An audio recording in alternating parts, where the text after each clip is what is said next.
Jadi do what you really passionate juga gitu. Jangan sampai pengen bisnis karena semua orang bisnis ikut-ikutan.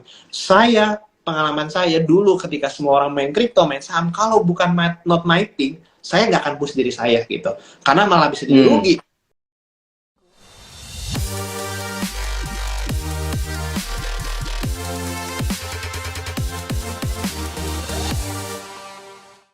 Hai sobat teman-teman The Ngobis ya, teman-teman selamat malam semuanya, apa kabar ya? Semoga semua selalu sehat ya, selalu happy ya, selalu diberkati dan usahanya selalu lancar guys ya. Anyway, hari ini kita akan ngobrol seperti biasa guys di acara bincang bisnis kita ya, The Ngobis ya, The Consulting Bincang Bisnis. Dan hari ini kita akan ngobrol dengan ya narasumber yang luar biasa ya, yaitu adalah Pak Kevin ya.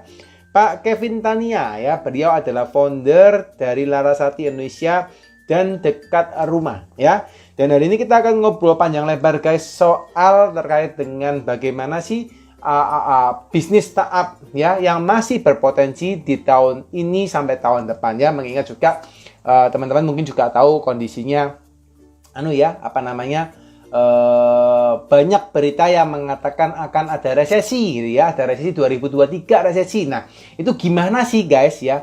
Anyway, kita kalau tahu berita itu juga ya kita perlu was-was ya, tapi kita juga harus tahu apa yang harus kita lakukan. Dan untuk itu teman-teman kita harus belajar, kita harus mempersiapkan diri kita supaya nantinya kita bisa mempersiapkan terkait dengan rencana gitu ya, bukan rencana, kemungkinan gitu ya, kita ada resesi ke depan ya. Gitu teman-teman, sekarang saya akan coba invite dulu narasumber kita ya. Hai Pak Kevin, apa kabar? Wih, luar biasa, mantap-mantap ya. Ini masih di kantor apa sudah di rumah nih Pak? Masih di kantor sih sekarang. Luar biasa, mantap bos, mantap pol ya. Lagi repot ya Pak Kevin ya, lagi padat banget ya waktunya ini ya. Lumayan, saya juga jarang live, jadi mantap semua teman-teman. Thank you so much Pak, nyempatin waktu untuk live dengan kita hari ini ya. Ini teman-teman dapat kalau udah consulting udah lama nih Pak, saya sering lihat konten-kontennya, terus ya keren lah Pak, mantap. Siap. Thank you Pak, thank you. Kita berusaha untuk memberikan insight juga Pak kepada teman-teman ya. Tapi hari ini senang banget Pak Kevin, thank you so much ya untuk sudah hadir hari ini. Buat teman-teman hari ini, teman-teman dibela-belain ya guys. Pak Kevin ini juga bukan pengangguran ya, beliau ini sangat repot ya, tapi masih mau live dengan kita. Oke Pak Kevin, ini biasanya kalau di The Ngobis Pak Kevin, biasanya kita ini kalau ngobrol, kita tidak hanya melulu ngobrol soal topik Pak, tapi kita pengen denger nih cerita-cerita dari Pak Kevin, gimana sih kisahnya Pak Kevin dari dulu awal sampai seperti sekarang, itu berkenan nggak Pak kalau cerita ke kami Pak? Boleh. Oke, Pak Deddy. Jadi thank you teman-teman, selamat malam semua. Jarang-jarang saya share juga, bisa ngobrol bareng di live kayak gini. Sedikit tentang saya, mungkin saya mulai bisnis tuh awal 5 tahun lalu saya buka barbershop Pak. Jadi bisnis saya sedikit beda ketika saya kuliah. Jadi mungkin umur 20 tahun tuh saya mulai bisnis pertama saya. Waktu itu saya masih kuliah jurusan marketing branding di Prastia Mulia di BSD. Terus dari situ saya mulai belajar yang namanya jadi solopreneur, jadi business owner, dimana semua serba sendiri gitu ya Pak. Zaman dulu merangkap jadi kasir, jadi barber, nyobain semua tentang bukan hanya marketing tapi operation, HR, finance dikelola sendiri lah ya. Jadi merasakan paling gak ada, apa lu mau gua ada gitu ya. Siap. Dari sana jujur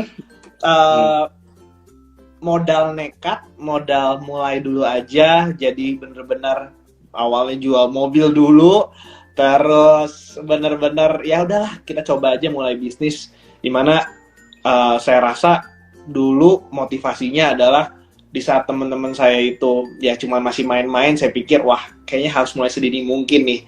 Dari situ ya puji Tuhan lancar bisnisnya, puji Tuhan bisnisnya perform, bisnisnya bisa berkembang. Saya juga jadi kenal banyak orang lewat industri barbershop saya kenal lewat dulu saya nyukur Pak Deddy.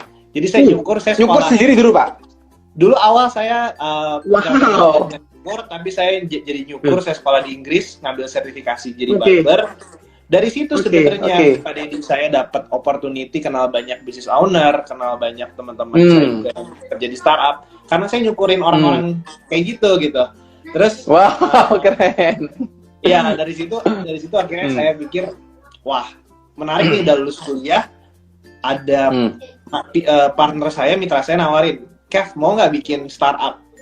It's a different game kan, Pak. Kalau kita ngomongin small business sama startup, memang sama bisnisnya, tapi cara mainnya mungkin beda ya. Cara kita grow the company and everything is totally different. Dan dari situlah akhirnya saya sekarang bangun Larasati Indonesia. Jadi Larasati sebenarnya sekarang e-commerce jewelry di Indonesia, di mana kita menjadi one stop untuk jadi destinasi orang nyari emas, nyari perhiasan emas di seluruh dari Sabang sampai Merauke gitu. Jadi saya pengen mendistrupsi yang namanya perhiasan emas gitu, yang dimana perputaran industrinya itu sangat besar sekali, Pak. Jadi udah jadi kayak behavior orang tuh di daerah-daerah tuh transaksi kayak ke toko emas gitu. Dan saya pengen go online itu. Kebetulan partner saya juga one of the biggest manufacturer gold di Indonesia. Jadi sekarang saya handle startup ya Larasati itu dengan bisnis sampingan yaitu barbershop. Gitu, Pak. Nice. Malah bisnis yang pertama jadi sampingan sekarang ya, Pak ya? Sampingan, jadi ya lumayan udah pasif lah. Udah pasif, udah semua, jadi lumayan oke lah, doing well. Siap. Mantap. Jadi selama itu berarti kurang lebih sampai dari awal buka barbershop sampai sekarang ini almost berapa tahun, Pak? Total sekarang 5 tahun, Pak. Jadi jalan 5 tahun. 5 tahun ya? 5 tahun, ya. 5 tahun baru. Oke. 5 tahun, ya. Wow, keren. Pak, penasaran, Pak. Apa yang Anda lakukan dalam 5 tahun itu sampai akhirnya Anda bisa mengatakan bahwa bisnis barbershop Anda menjadi pasifnya Anda atau menjadi ibaratnya Anda nggak usah pikirin tapi udah jalan gitu. Apa Pak yang Anda lakuin, Pak? Kok sampai bisa seperti itu? Ya, the beauty dari banyak follower saya tuh kadang-kadang banyak barber owner juga, banyak barber juga. Kalau saya boleh sedikit cerita, kenapa saya bisa bilang sekarang lumayan passive income? Karena akuisisi konsumen atau marketing activity yang saya lakukan udah saya nggak pernah pakai. Karena loyal customer yang namanya service industry itu enak banget. Lifetime value-nya panjang banget, Pak. Jadi customer lifetime value orang kalau sekali puas, sekali saya marketing tahun pertama, tahun kedua, mereka balik lagi bawa temennya, bicarain ke keluarganya, bawa partnernya, bawa siapapun itu untuk datang ke barbershop saya. Jadi growth-nya organik. Jadi akuisisinya sekali, tapi mereka bisa datang bawa temennya, datang lagi bulan depannya secara organik gitu. Itu pertama. Jadi the beauty dari service industry, tadi kalau judulnya hari ini peluang apa yang paling enak, ya menurut saya service industry salah satunya. Kita nggak perlu ada inventory, dan kita kurangin banget yang namanya fixed cost, Pak. Kalau teman-teman sadar, kalau sekarang saya mengambil sistem yang namanya kemitraan di bisnis saya. Jadi semuanya jadi partner. Jadi kayak bermitra, kita bagi dua sama barber-barber kita. Dan ketika barber kita bagi dua secara expense, itu kita jadi rendah banget dari sudut pandang business owner. Dari situlah semua pihak diuntungkan. Customer loyal sama barbershop kita, barber kita juga dapat penghasilan yang oke, dan itu saya lihat jadi satu ekosistem yang menarik gitu. Dan ya itu sih mungkin kalau ditanya kenapa bisa lumayan autopilot, karena service industry kita punya partner, kita punya mitra yang solid, yang loyal, kita juga pay them well, dan terakhir the industry itself, sekali akuisisi konsumen kalau kalian puas, kalau kalian bikin service yang benar-benar bisa sesuai ekspektasi konsumen, people will come back to you for free gitu. Oke. Iya. Oke. Nice. Karena salah satunya kuncinya juga di service ya, Pak ya. Service tadi ya, kurang lebih ya. Oke. Nice. Pak, penasaran juga nih, Pak.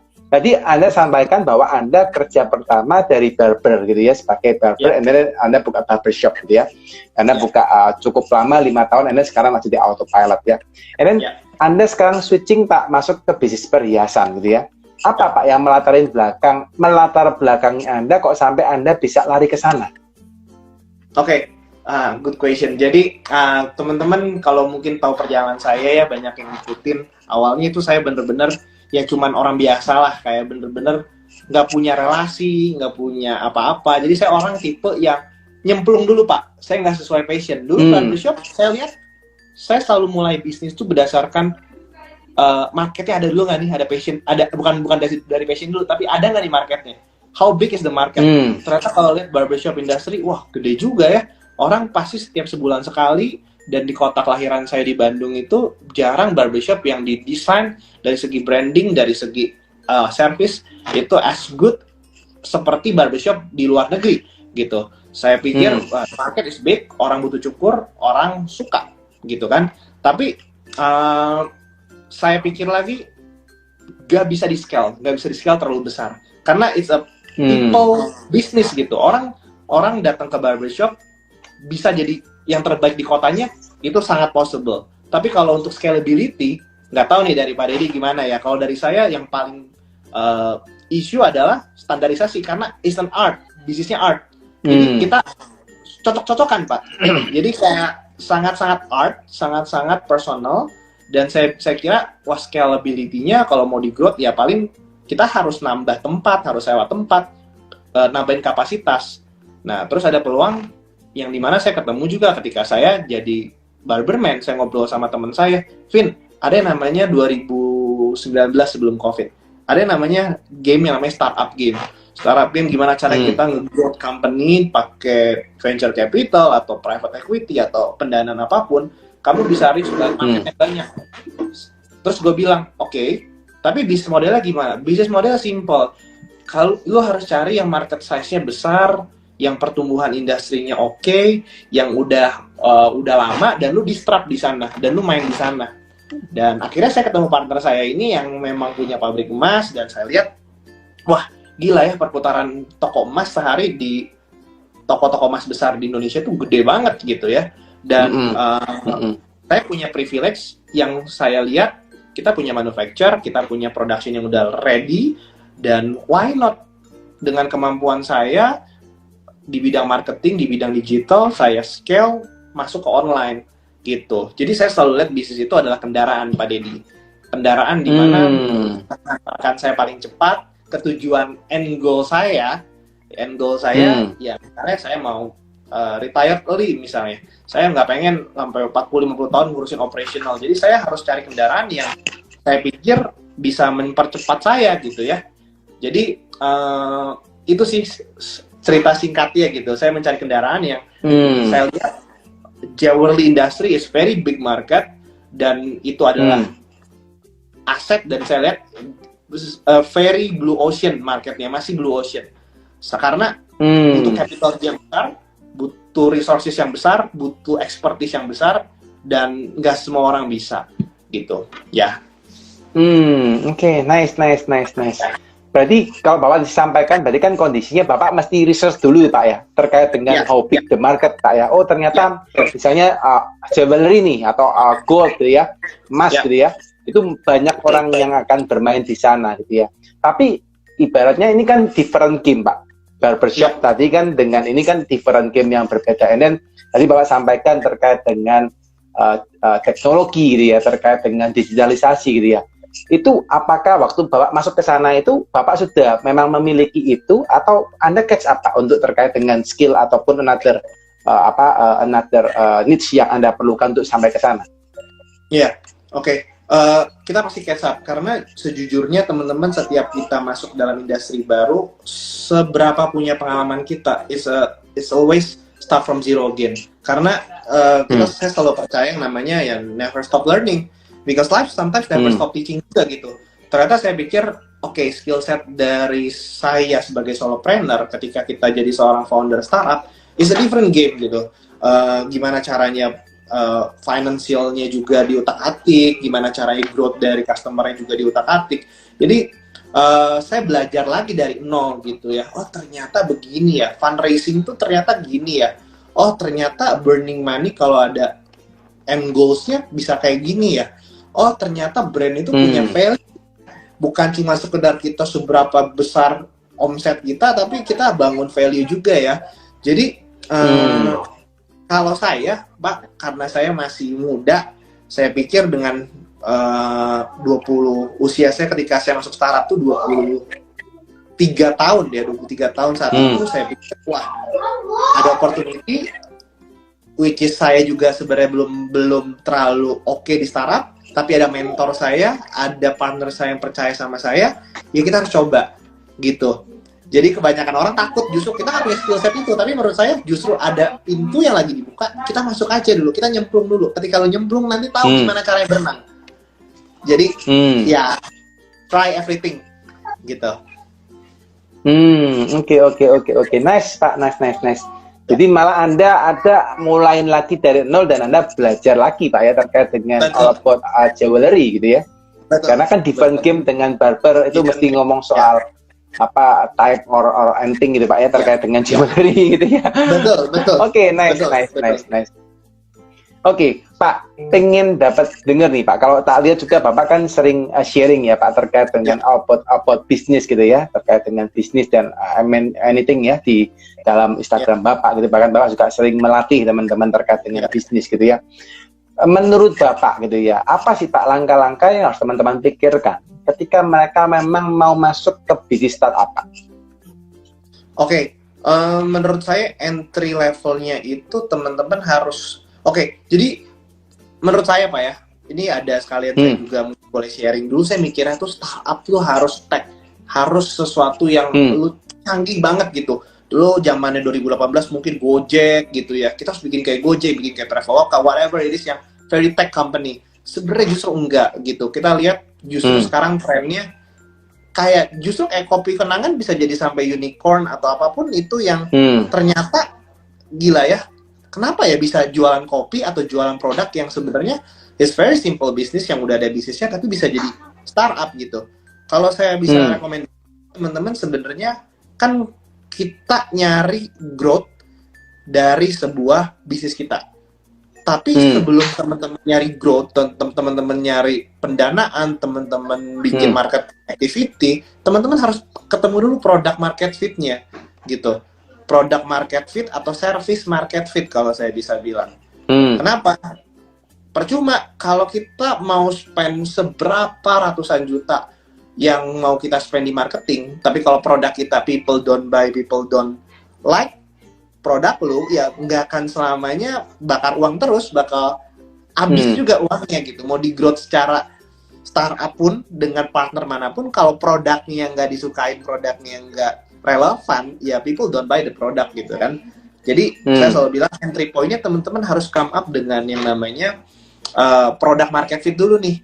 Sesimpel apapun, tapi kalau your product solve people kebutuhan orang gitu ya, pasti orang itu cari. Dan enak banget. Semakin bagus, semakin cepat produknya dicari, semakin murah cost kita, semakin bisnis kalian bertumbuh gitu. Dan itu satu menurut saya.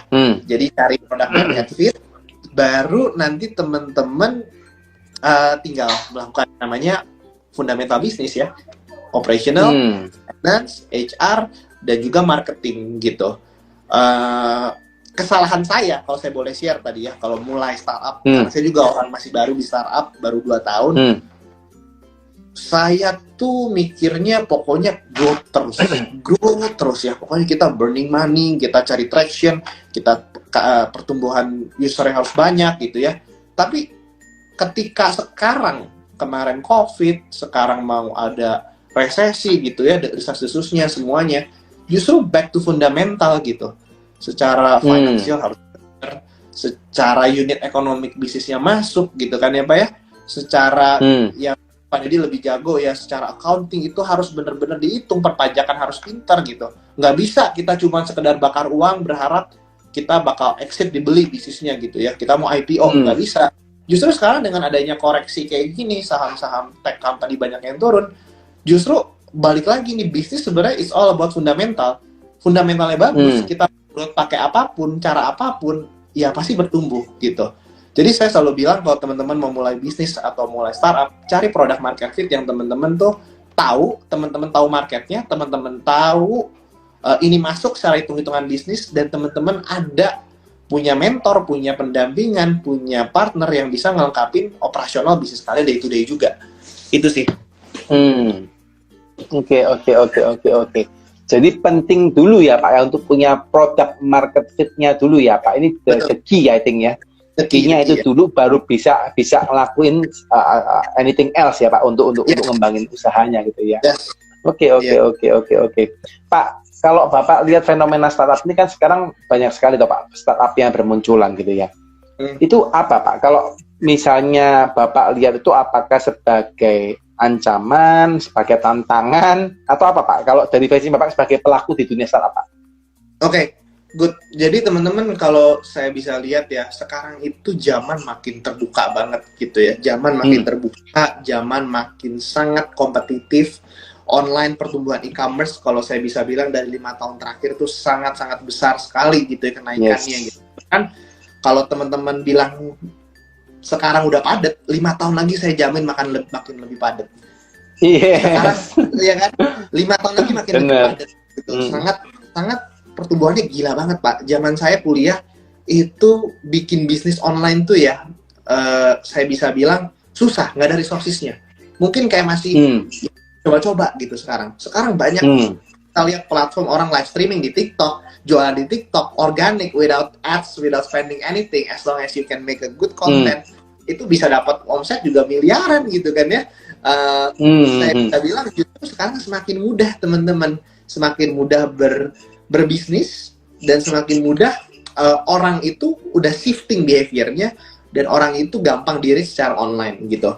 Nah pertanyaannya, secara market lagi bagus gitu, tapi secara kita sebagai business owner, secara kita sebagai seorang founder, semakin banyak informasi yang harus kita ketahuin Pak.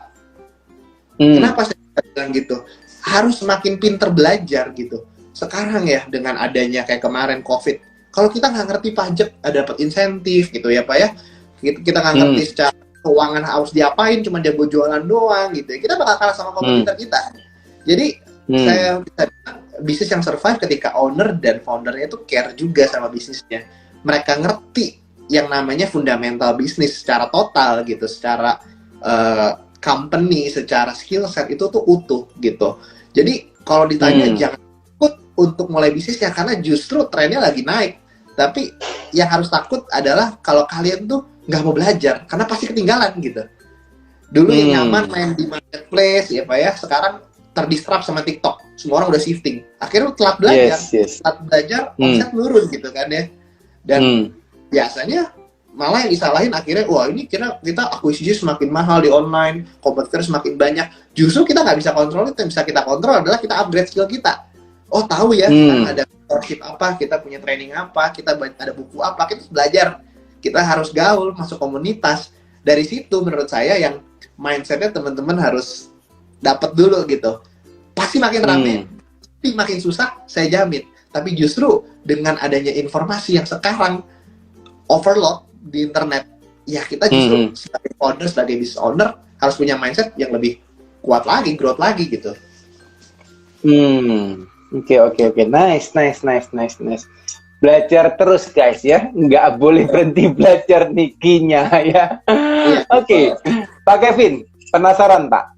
Kalau saya sering dengar nih Pak ya kan, karena beberapa startup founder ini kan memiliki berbagai aliran gitu Pak ya.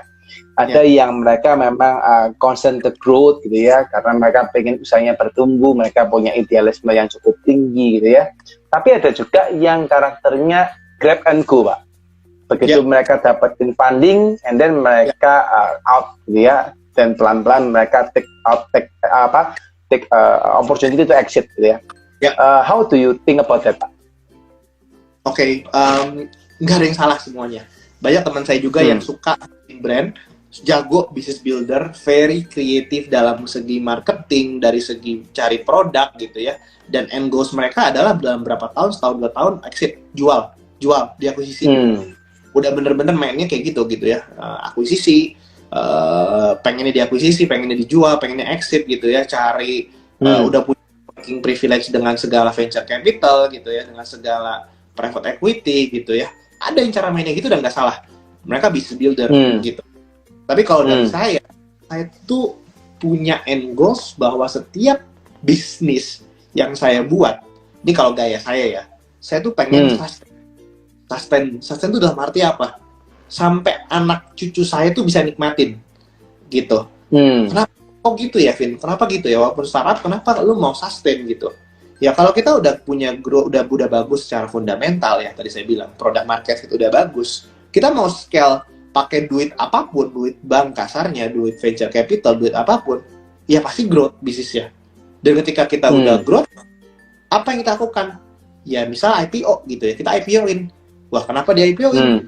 Justru dari situlah company bisa sustain. Ketika produk dan service lu dibutuhin, ya market bakal nentuin dong. Market bakal percaya atau enggak. Market bakal trust sama lu, your company atau enggak. Gitu kan? Wah, kalau saya selalu bilang, saya selalu pengen exit saya IPO gitu. Karena dari situ saya bisa anak saya gitu. Anak saya nggak usah kerja rintis kayak small business owner, tapi exitnya ya anak saya bisa nikmatin apa yang udah jadi kerjaan bapaknya gitu ya. Jadi enak gitu kan ya. Tanpa harus, ya mohon maaf ya Pak ya, kita nggak tahu nih anak kita tuh punya gimana gitu ya, kesusahan sendiri masa depan gitu ya. Ya kita business owner pengen banget ketika next generation anak kita itu bisa lanjutin tanpa dia harus masuk sana juga udah bisa. Udah punya sahamnya. Gitu kan. Jadi kalau saya selalu berpikir fundamental dan berpikir sustainability gitu. Karena sejago-jagonya kita menggoreng apapun, kalau nggak dibutuhin produknya turun aja semua secara saham, secara semuanya gitu sih. Ya, itu opini pribadi saya Pak Didi ya. Jadi siap, nice Pak. Yes. Jadi nggak ada yang salah, nggak ada yang benar Pak. Tergantung daripada goals masing-masing ya Pak ya. Oke, nice. Oke, Pak, penasaran nih Pak. Apa sih Pak sulitnya Bapak? Apa yang Bapak rasa sulit Pak ketika Bapak membangun bisnis Larasati Pak? Yang sulit ya? Banyak sebenarnya teman-teman. Kalau ditanya sulit itu banyak. Karena jujur kelemahan saya nih Pak Didi, kelemahan saya ya. Itu kita di operation, di accounting. Itu menurut saya lemah di sana. Itu yang saya lagi pelajarin, itu yang saya lagi perdalam. Karena teman-teman, kalau kita punya, misalnya saya jualan online 5 SKU sama 5 SKU sama 500 SKU, itu totally nggak bisa pakai sistem yang manual, nggak bisa pakai sistem yang ala kadarnya. Scalability, ketika kita mau dari omset 100 juta ke 1 miliar, 1 miliar ke 10 M, itu back end-nya harus kuat. Betul ya Pak Dede ya? Kayak kita harus bisa juga gitu kan. Kadang-kadang saya sebagai founder, ya ini bagus nih, udah laku nih, kita scale lebih aja gitu ya, kita masukin budget iklan lebih besar.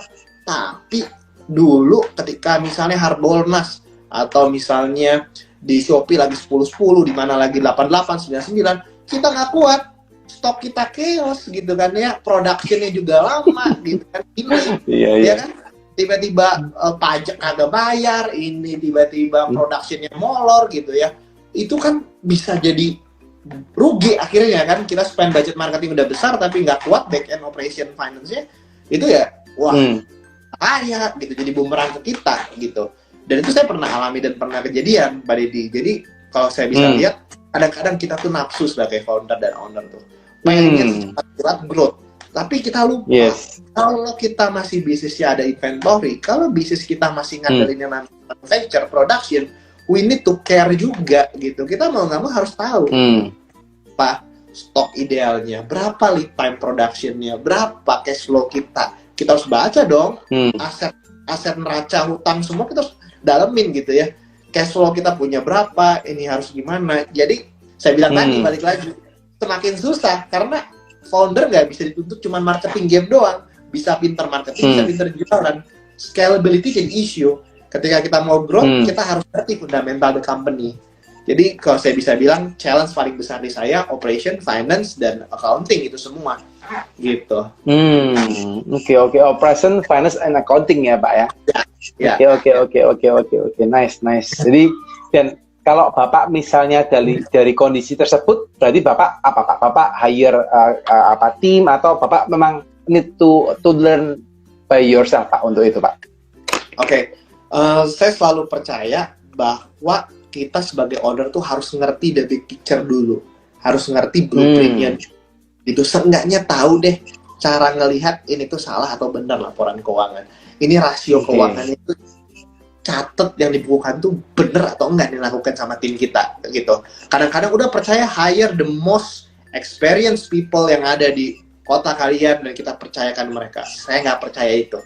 Karena segimana kita yang paling ngerti, kita yang paling tahu, dan kita yang paling care.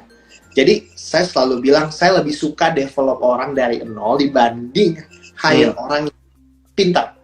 Karena ketika kita develop, kita tahu nih orang ini mau belajar, orang ini mau berkembang, mau dikasih konsultan, mau dikasih mentor, itu dia udah mau belajar gitu kan. Jadi kalau saya lebih senang, saya juga nyemplung, saya belajar, saya ngerti. Karena tadi kan masalahnya, kalau saya nggak ngerti stok, kalau saya nggak ngerti production, kalau saya nggak ngerti cash flow, ya akhirnya nggak akan bisa growth segimananya company-nya. Cuma segitu-gitu aja. Makanya saya juga tadi siang Pak baru ngobrol sama tim Bapak soal service consulting yang The Consulting punya gitu kan. Karena tadi siap. untuk mendobrak dari 1M ke 10M misal, we need a lot of effort gitu. Nggak cuma sekedar marketing game. Kita harus cek, recheck the SOP, the business process. Apakah udah betul atau belum? Itu sih. Yes. Nanti boleh Pak kalau misalnya Bapak, kalau nggak salah teman-teman sempat cerita ini ya, Bapak mau pelajarin BSM kalau nggak salah Pak ya? Iya, betul. Nah, ini coba Pak, di sana harusnya ada beberapa yang bisa support ya, kalau memang Bapak diizinkan untuk bisa melihat. Iya, keren banget, makanya saya lihat ya. Dulu zaman saya kuliah Pak Deddy, setahun 2 tahun saya nggak tahu loh Pak, kayak bisa ada orang yang, misalkan semua orang ngajarin cara jualan ya, tapi orang lupa. Yes. Nah, mental justru kuatin dulu operation, finance, keuangan, pajak bersih. Apalagi sekarang saya misalnya udah PKP gitu ya, udah lebih cerita, udah beda cerita lagi gitu sama saya dulu bisnis shop gitu. Ya cuma bayar PKP juga, sekarang ada begini gitu pajak. Buset, itu saya bilang tadi, kenapa founder tuh harus mau belajar. Kalau enggak, kita nggak akan bisa di situ level itu aja gitu. Makanya saya sangat seneng banget Pak bisa ketemu The Consulting, bisa lihat review produknya karena it's product market fit Pak, actually Pak. Banyak founder yang blank di situ. Mantap Pak. Yes. Oke, Pak ceritain dong Pak soal Larasati itu bakal kemana Pak? Kan Bapak cerita bahwa Larasati itu sebagai salah satu media gitu, sebagai penengah gitu ya, ibaratnya sebagai perantara antara market, customer ke publik gitu. Apa sih Pak yang Anda pengen lakukan dengan Larasati Pak? Kalau boleh diceritakan secara lebih detail. Oke, good. The end goals adalah Larasati adalah kita mau bikin IP company Pak. Kita harus punya intellectual property di brand kita. Karena saya rasa brand marketing, karena sifatnya sangat-sangat intangible, yang bisa ngeluarin kita dari price war adalah brand. Kenapa toko emas? Kenapa emas masih jadi komoditas di Indonesia? Karena people just the product. Beli harga berdasarkan gram, berdasarkan ya harga emas naik turun itu. Tapi bisa dilihat toko emas growth-nya gitu-gitu aja gitu. Ada kanan gitu. Saya rasa Larasati, saya mau punya hipotesa bahwa IP company it's everything gitu. Ketika kita punya nama, kita punya satu story, satu value yang bisa differentiate kita dari toko-toko emas pada umumnya, people will buy emas gitu. Simple as that. Jadi the end goals adalah gimana caranya kita bikin brand yang kuat, brand yang powerful, brand yang bisa inspire people, dan fun sama market kita, dan people don't buy the product, but people buy the stories, people buy the values, people buy the movement. Jadi end goal saya lalu saya bisa bilang bikin brand gitu. Oke, berarti kalau saya nangkap dari Bapak yang sampaikan tadi, bikin brand ini kan ibaratnya Bapak jadi kayak brand yang bisa menjual emas atau perhiasan dari berbagai macam pabrik ya Pak? Ya, apa seperti itu? Ketika kita udah besar, kita bakal merangkul lebih banyak pelaku, pengrajin lokal, distributor atau apapun itu. Jadi end goals-nya adalah kita mau disrupt the whole industry, di mana kita at the same time we help untuk dapat konsumen juga gitu. Jadi saya sih big believer sama yang namanya branding juga gitu. Karena kalau enggak semua toko emas jual harga gramasi gitu, pada Sabang sampai Merauke berat per gram gitu. Gitu. Oke. The unique selling point dari industri jewelry adalah model yang dimana model itu kan sesuatu art gitu. Kasih cuma di harga di tas berdasarkan gram doang. Desainer capek-capek buat. Jadi saya bisa bilang gimana bridging the gap-nya? We build a brand, we build a platform. Gitu. Oke. Brand and platform ya Pak ya yang dibangun ya. Oke, menarik. Pak, kalau terkait dengan building brand, gitu ya, I think kan pasti butuh dana yang cukup besar ya Pak ya. Ya. Itu gimana Pak? Kalau Anda sebagai startup, gitu ya, apa yang Anda lakukan Pak? Karena kan dana itu kan pasti kalau ngomong brand ini kan pasti bahasanya bakar duit gitu di awal ya Pak ya. Itu apa Pak yang Anda lakukan terkait dengan itu? Oke, kalau di industri saya, justru kalau bisa kasih rekomendasi, jangan bakar duit. Mulai dari selling, ketika marketing selling udah ada yang beli, untuk keluar dari perang harga, baru branding. Nah, tapi study case saya beda. Yang saya riset, kalau di industri jewelry, lu mau beli barang mahal, semakin barangnya itu mahal, semakin perlu branding di awal. Misal, beli cosmetic lipstick, 10.000, 20.000 sama beli emas harganya 1 juta 2 juta, ya kan orang butuh trust yang beda. Orang harus peduli dulu sama brand lo. Orang harus relate dulu sama brand lo. Dan ketika orang itu gimana biar percaya? Ya bangun brand, bangun trust, bangun yang namanya credibility gitu dengan segala aktivitas marketing.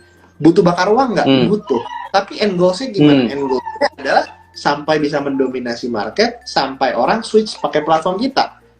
Tapi kalau mungkin barang kalian cuman dari teman-teman di sini cuman 10.000, 20.000, 100.000, 200.000, ya marketing selling dulu, tes produknya market fit atau enggak, gitu.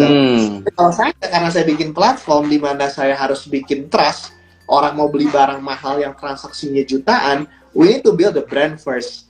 Baru dari situ kita marketing and selling at the same time. Butuh bakar uang? Yes. Butuh effort lebih untuk rugi di awal? Yes. Gitu. Tapi on the long term, in the long run, bahwa goals-nya adalah ini gitu. Ya gitu ya. Jadi teman-teman harus, kalau saya bisa saran Pak Deddy, harus pinter-pinter juga lah. Different industry, different product, different treatment. Gitu. Nice. Tapi yang teman-teman mesti perhatikan ya, bahwa tidak selalu harus bakar uang seperti yang Pak Kevin sampaikan tadi ya.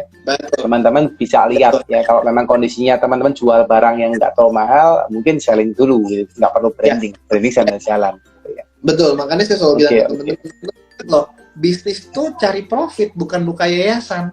Kalau kita mau branding end goals-nya, ya kalian buka yayasan gitu, kalian nolong orang gitu ya. Itu kan banyak orang tuh kan bilang gini Pak ke saya, lu kerja di startup berarti lu bakar uang ya, lu kapan untungnya? Tapi kan ada end goals-nya. Yang banyak orang salah kaprah, bakar uang tapi ya gimana ya, Vin, lu kan bakar uang. Justru saya ada end goals-nya. Jadi pastiin your vision, your purpose itu clear di awal dulu. Kalau kalian cuma sekedar nggak tahu nih ya branding Vin, ya salah juga gitu. Akhirnya kalian bakal collapse juga, nggak kuat gitu. Mantap. Ya, oke. Nice Pak, ini satu penjelasan yang bagus ya buat teman-teman ya. Semoga juga dapat insight ya guys. Jadi jangan bakar-bakaran terus. Oke. Pak, izin Pak, ada yang bertanya di ini Pak. Apa namanya? Question ya, saya pengen tanyakan juga ke Bapak ini. Dari Kak Aditi gitu ya. Kak gimana, saya tampilkan ya. Kak gimana bisa bertahan bisnis barbershop dalam masa pandemi COVID kemarin? Ini mungkin bisnisnya sama nih, barbershop mungkin Pak. Mungkin ya. Oke. Gimana caranya bertahan gitu ya? Saya rasa jujur ya, susah. Dulu saya nggak bisa gini, teman. Ada sesuatu faktor yang bisa kita kontrol. Ada sesuatu faktor yang nggak bisa kita kontrol. Apa maksudnya, Vin? Kalau kita bisa kontrol nih, kalau servis kita jelek, kita sepi, itu kita bisa memperbaikinya. Tapi kemarin barbershop ketika COVID, itu kita ditutup tuh PPKM, nggak boleh buka, gimana gitu kan ya? Nggak boleh buka, apa yang dilakukan gitu kan? Orang pemerintah semua disuruh tutup gitu kan ya? Prokes harus ketat, orang jadi mulai takut keluar gitu ya, takut bersosialisasi, berinteraksi. Itu zaman 2020 awal kan ya, teman-teman semua bisnis pasti ngerasain ya. Jadi dari situ saya mikir gitu, gimana caranya saya survive gitu. Gimana caranya sebagai founder nggak ninggalin timnya ketika sulit, masa-masa sulit kayak COVID kemarin. Saya diversifikasi bisnisnya. Saya bikin kelas cukur, Pak, kelas cukur online. Jadi saya bikin akademi gitu. Saya ngajarin ke teman-teman yang mau potong di rumah, mau potong rambut anaknya di rumah, yang mau jadi barbershop keliling gitu ya. Saya ajarin itu karena saya punya ilmunya. Saya sekolah di Inggris, belajar potong rambut, ambil license barber gitu. Dan saya pikir, wah, it's a big business. Orang nyari side hustle, nyari peluang di saat pandemi, dan saya empower tim saya untuk gimana caranya lu bisa public speaking, lu bisa communicate skill set lu ke audiens yang lebih luas lagi. Jadi at that time source of income saya selama sebulan 2 bulan ketika PPKM total dilakukan, ya saya bikin course online. Saya harus pivot ke dalam yang saya lihat masih potensial gitu ya. Jadi dari situ saya bisa survive, puji Tuhan gitu ya. Puji Tuhan bisa survive. Dan ketika COVID itu beres, karena semua orang udah gondrong, at the end people will come back to your barbershop gitu. As long as orangnya masih sama, tempatnya masih sama. Dan justru teman-teman, ketika lu position yourself as a local business, people will help you. Trust me. People will help you more, even more gitu loh. Banyak banget barbers, saya dapat tips tuh banyak banget. Kalau kita pandemi kemarin ya, local business, coffee shop, local restoran, local barbershop, everything tuh bakal lebih orang appreciate dibanding big company. I don't know ya, itu hipotesa saya dan terjadi gitu. Semakin lu position bahwa lu tuh, gue tuh ngerintis nih, gue tuh startup, gue tuh local, people will support you more. Jadi that's the beauty of in Indonesia. Kita kerja di Indonesia, kita berkarya di Indonesia, sangat-sangat chain masyarakatnya itu kuat banget untuk saling support, saling help gitu. As long as kita bangun good business ethics, kita bangun dengan integritas, people will support you no matter what gitu. Ya. Oke, nice ya. Semoga kejawab ya Kak Adit. Ini satu insight ya, malah bukan barbernya yang digedein, malah buka course ya. Memang harus kreatif ya Pak Kevin ya, kita sebagai entrepreneur Pak Kevin ya. Nice. Pak, penasaran nih Pak, pandangan Bapak di 2023 gimana Pak?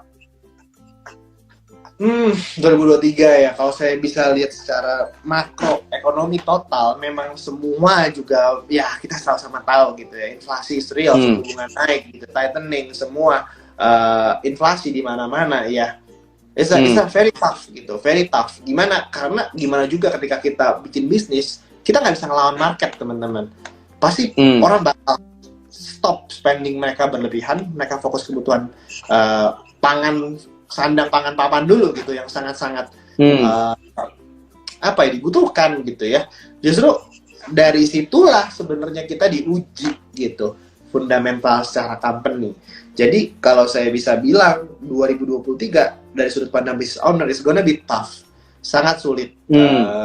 Bukan nakut-nakutin gitu ya, karena memang it is what it is gitu. Kita di depan mata semuanya, harga semua naik gitu kan. Gimana caranya kita survive ya, kita harus pinter gitu. Semakin pinter, semakin kreatif, semakin jadi bisnis buat brand yang irreplaceable gitu, yang gak tergantikan gitu. Harus semakin jadi value individu yang punya skill set beragam. Harus jadi Superman, harus punya apapun, dicoba dulu gitu. Kalau masih malu-malu 2023, karena bahaya teman-teman, bakal ketinggalan kereta banyak gitu ya. Teman-teman bakal berat gitu, jujur kalau menurut saya di 2023 gitu. Jadi kalau sebagai business owner, for me, lean the team, kecilin timnya.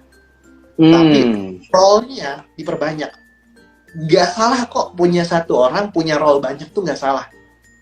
Kamu jadi business owner, kadang kita business owner rintisan, kita mau nggak mau jadi CMO, jadi COO, jadi CMO, jadi CEO.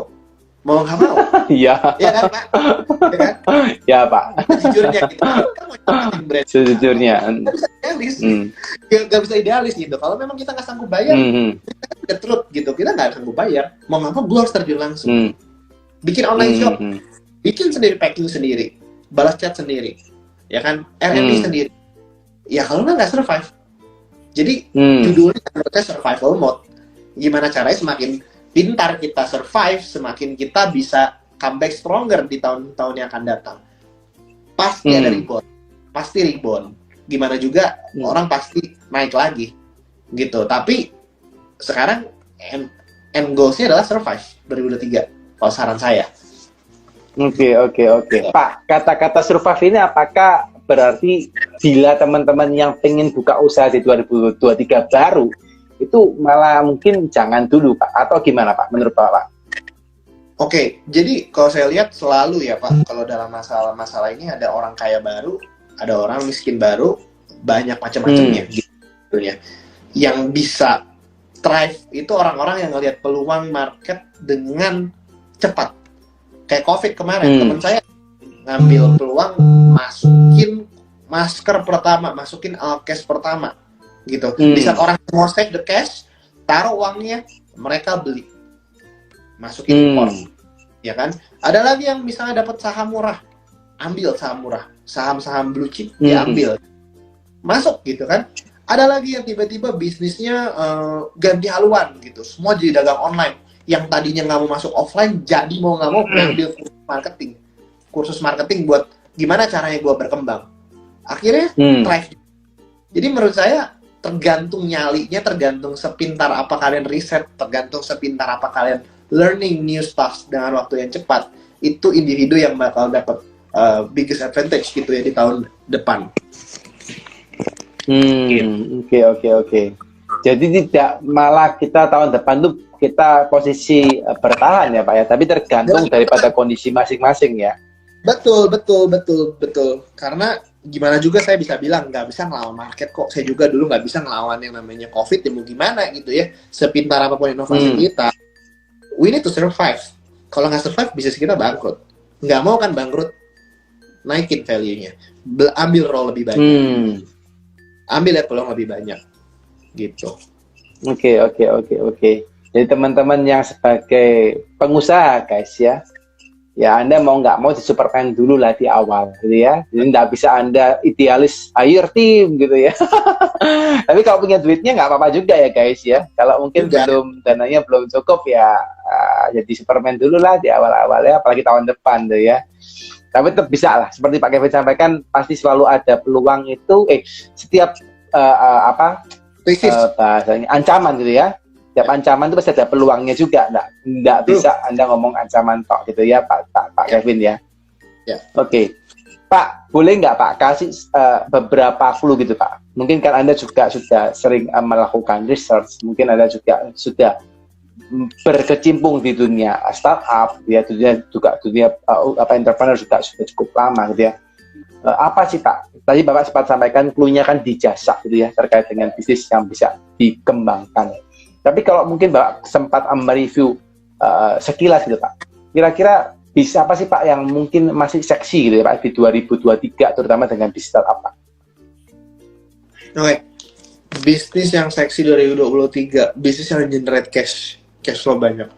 Bisnis yang menurut saya cash and carry bahasanya ya Pak ya. Saya nggak suka bisnis yang pokoknya dulu customer tuh bayar tempo, customer itu nunggak dulu, bisa utang dulu. Saya nggak suka. Karena gimana pun kita nggak bisa ngontrol gitu kan. Kayak COVID kemarin banyak akhirnya nggak bisa bayar suppliernya gitu kan. Ya nggak bisa bayar utangnya, itu banyak banget gitu. Dan it's happening. Mau big company, small company, kalau memang nggak bisa bayar mau gimana gitu ya. Tapi kan kita, barang kita udah kita kasih ke sana kan. Jadi menurut saya barang kayak grosir atau apapun itu sangat susah gitu ya, kalau memang ekonominya nggak berputar gimana gitu. Jadi saya selalu bilang bisnis yang bakal survive adalah bisnis jasa, saya bisa bilang. Dan selain jasa oke, saya jelasin dulu kenapa jasa gitu. Karena sifatnya we don't have perlu invest banyak, as long as you punya expertise, as long as you punya trust, as long as you punya networking, as long as you punya skill communication yang baik, as long as you deliver the project, deliver the outcome yang pengen klien punya gitu ya. Udah gitu, dan semua itu bisa dipelajari skill setnya. Jadi saya bisa bilang nggak mahal. Kalau sekarang kalau saya mau bikin brand perhiasan emas, berapa banyak capital kita, berapa banyak kalau kita mau sepatu gitu ya, sepatu mau ngimpor, bikin kosmetik, berapa MOQ-nya, berapa uang di awal yang kita taruh. Apalagi marketing itu nggak pasti teman-teman. Marketing itu kita bakar uang, belum tentu bisa dapat 10 kali, 20 kali, 5 kali sekarang. Ya kan? Nggak pasti gitu. Jadi kita harus mengurangi ketidakpastian itu dengan margin produk yang besar, dengan expense yang kecil. Apa itu? Bisa jasa pertama. Kedua, teman-teman bisa itu bangun yang namanya sekarang saya lihat local business sih. Saya lihat local business itu jadi lebih seksi gitu. Karena local business itu menurut saya easy to scale, easy to kill juga gitu. Ya udah, kalau kadang-kadang teman saya buka franchise murah, buka apapun di depan rumahnya, buka catering, buka apapun gitu. Coba dulu gitu kan. As long as lu lihat peluang nih, kayak teman saya kemarin, wah ada bikin bisnis catering ketika sekolah tuh tutup gitu. Jadi anak-anaknya kantinnya tutup, mereka ada sekolah yang tatap muka, mereka supply, bikin catering gitu. Ada lagi yang bikin jadi personal trainer. Personal trainer jasa kan teman-teman. Jadi banyak banget sebenarnya ketika lu lihat lingkungan sekitar lu berada di daerah lu, di local area lu bakal bikin local bisnis apa yang kira-kira dibutuhin sama local area gua ya. Oke, ternyata bisnis pick up juga menarik ya gitu ya, atau rental mobil juga menarik, apapun itu. Jadi startnya jangan mikirin big dulu, gue mau nasional, gue mau skalanya besar. Justru the moment ini terjadi, the moment resesi atau apapun terjadi, start small, baru scale big. Jadi jangan mikirnya punya mimpi salah tuh. Kalau justru sekarang start small dulu, dengan cost efektif mungkin, dengan cost ringan mungkin, dengan gak ada inventory, dengan margin yang besar. Bisnis apa itu? Balik lagi, teman-teman yang tahu. Kalau saya di Bandung, saya tahu ada marketnya. Teman-teman saya tuh potong rambut, gitu kan. Tapi mungkin di daerah teman-teman mungkin jualan bahan pangan tuh, bahan pokok tuh laku ya. Karena di tempat saya nggak ada tuh, cari beras harus ke 10 kilo dulu gitu kan. Apapun itu. Dan punya suppliernya. Nah, jadi teman-teman harus pintar, do the research, nanya teman kalian, lu butuh apa yang nggak ada? Lu pengen apa sih? Lu ngelihat di sini tuh kurang apa di kota kita? Gitu. Jadi start everything small, cheap, baru scale. Nge-scale tuh gampang teman-teman, percayalah. Yang susah mulai dari 0 ke 1-nya dulu. Dari 1 ke 10 gampang. 0 ke 1-nya finding the right product market fit, it's very hard. It takes a lot of effort, a lot of time yang teman-teman ya tahu kalian gitu. Pokoknya harus netes dulu ya Pak telurnya Pak ya. benar. Oke, nice conversation with you Pak. Oke, Pak, ini ada lagi pertanyaan Pak. Ini mungkin the last question ya dari teman juga, dari teman-teman yang nonton ya. Ini dari Disaster ya, akun Disaster ya. Kak Kev minta saran dong, menurut Kak Kevin lebih memilih buka bisnis banyak saingan atau pasarnya jelas, atau buka bisnis banyak saingan dalam kurung pasarnya jelas, atau out of the box dalam kurung minim saingan namun pasarnya masih buram. Terima kasih ya. Gimana menurut Pak Kevin kira-kira Pak? Menarik nih pertanyaannya. Jadi kalau secara teori bisnis itu ada red ocean, ada blue ocean. Blue ocean itu nggak ada saingan, masih dikit. Kalau red ocean mah padat banget gitu ya. Contohnya apa, Vin? Simple nih jelasinnya. Kalau red ocean, misal nih saya jualan power bank gitu ya. Saya jualan power bank. Ini kan semua di Shopee power bank itu, kalau kita kata kunci power bank, semua itu keluar power bank. Dari harganya 10.000 sampai 3 juta ada power bank. Ya kan? Semakin red ocean, semakin capital lu banyak yang lu butuhin. Itu udah hukum alam. Kenapa? Dulu selalu guru saya selalu bilang pas SMA, harus punya mimpi besar. Tapi kalau saya sekarang itu harus idealis juga lah. Punya pemikiran dulu deh. Kita nggak bisa ngelawan business owner yang nggak cari untung. Dananya dana orang lain. Tujuannya buat burn money, buat bakar uang, buat jual semurah-murahnya, buat hancurin pasar. Itu red ocean. Ini suatu di Shopee. Distributor aja udah bisa banding-bandingkan harga, jual produk yang sama, harganya bisa beda jauh. Ini suatu teman-teman. Kalau kita main di red ocean, ini suatu orang bakal burn, bakal banding harga, bakal jual lebih gila buat matiin kompetitornya. Capitalnya besar. Jadi saya sih nggak mau bisnis kayak gitu. Kenapa? Karena saya tahu saya butuh effort yang besar, saya butuh banting harga, saya butuh rugi di awal, saya bisnis dengan ketidakpastian. Dengan marketplace growth-nya semakin besar, semakin open market, people bisa beli power bank bukan hanya di toko orange, toko hijau, toko biru, bisa dibeli di mana aja. Kenapa harus beli di toko lu gitu? Nah, jadi saya selalu suka bisnis tuh yang masih buram justru. Semakin buram bisnis. Tapi kalau insting lu tajam, kalau research lu tajam, semakin enak. Jadi, apa sih menurut saya kalau bisa blue ocean? Yang justru kalau mau dibangun adalah personal branding kalau kata saya. Kenapa?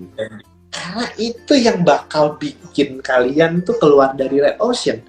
Karena yang nggak bisa apapun. Kalau sekarang saya bikin yang namanya botol ya. Botol ini bisa ditiru sama pabrik manapun. Tinggal bikin molding sama tiru. Tapi kan yang nggak bisa ditiru adalah ketika botol ini dicap Kevin Tania. Kevin Tania ini brand gitu ya. Kevin Tania ini yang membedakan. People buy from people. Orang beli dari orang gitu. Dan itu yang menurut saya gimana caranya kalau kalian punya produk yang red ocean mau dinaikin ke blue ocean, ya lu harus naikin personal branding lu harus pikirin gimana caranya orang itu belinya di lu gitu. Kenapa lu tuh beda? Jadi naikin level main lu ketika kalau lu mau main di red ocean pindah ke blue ocean. Tapi kalau bisnis lu masih buram justru bagus. Banyak bisnis kayak gua, kayak saya Pak, saya bikin kursus cukur di mana orang tuh bingung.